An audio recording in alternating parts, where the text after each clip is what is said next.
friends. Thanks for watching me tonight or this afternoon, whenever you get to see this. Wayne let me do a videotape presentation because I'm out of town and can't be with you guys tonight.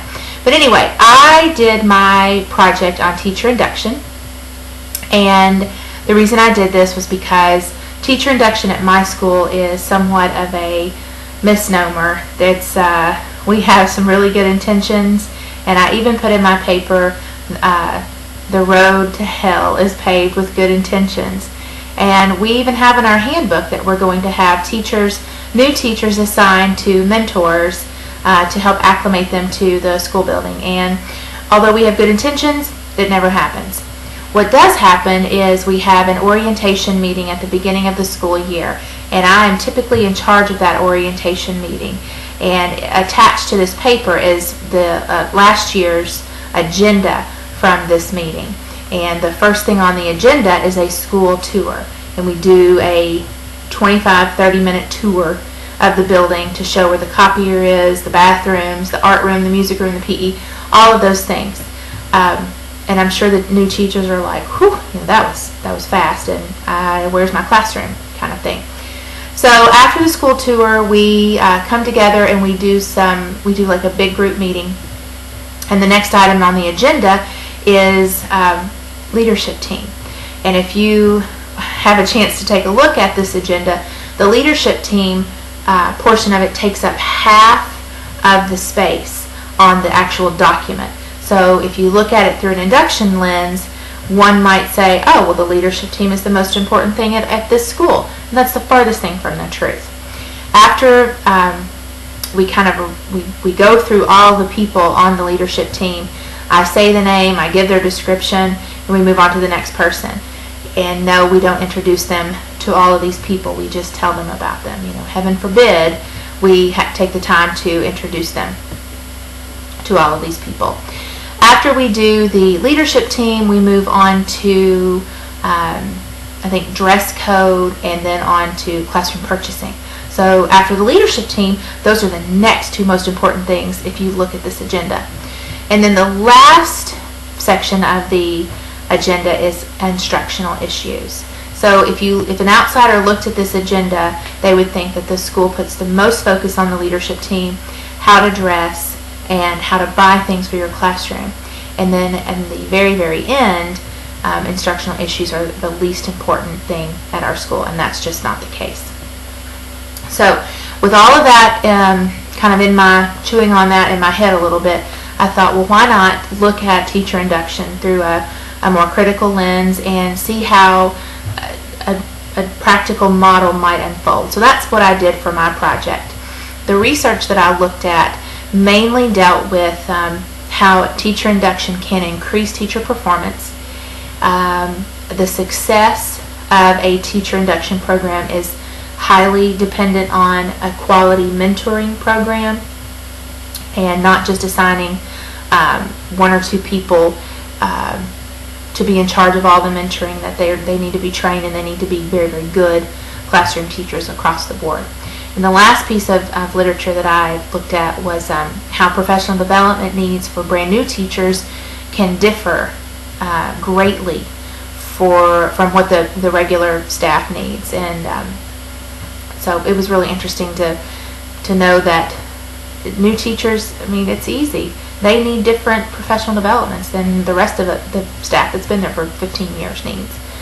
So that's the literature that kind of framed my model. I used Smith's model in the textbook on the orientation and induction chapter, and came up with what I consider a pretty basic induction model, and one that I think for beginning induction programs would be really easy to use. As I started to develop this, it became very important to me that there needs to be some kind of document that outlines what the principal's role in a teacher induction program is.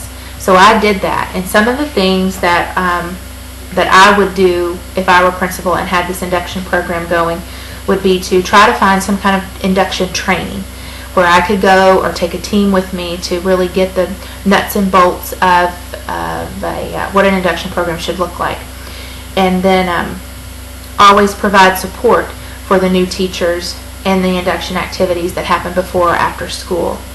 Another part of my job would be to have specially planned activities for new teachers, either at my school or in conjunction with another school or two, just to kind of acclimate new teachers together to let them know that they're not the only ones in the county who are going through this process. Also to have regular interactions with the new teachers, especially K-TIP teachers. So many times principals rely on that one classroom observation for the cycle meetings to do all of their observations and note-taking. And it's quick and it's hurried and it's fast, and sometimes you don't always get the best picture. So I would want to have regular interactions with my teachers. And the last thing would be just to safeguard the new teachers from overloading classrooms with numbers, or keeping an eye on the special education load, making sure they had plenty of textbooks and resources and whatnot. So I know that sounds like a lot, but it was, as I started to kind of develop this model, it was really important to me that the principal play a significant role in this. One of the other big parts of this project was to develop a timeline, and that is attached to this document as well. And I broke the school year into months, starting in July and lasting through June. And each month has specific mini workshops, mini sessions, things that are outlined that can be easily implemented. I don't have a final draft of what it would look like week to week, or how many sessions you would put together in one little mini professional development. But just for example, I have the activities from September, which would be like the second month of school.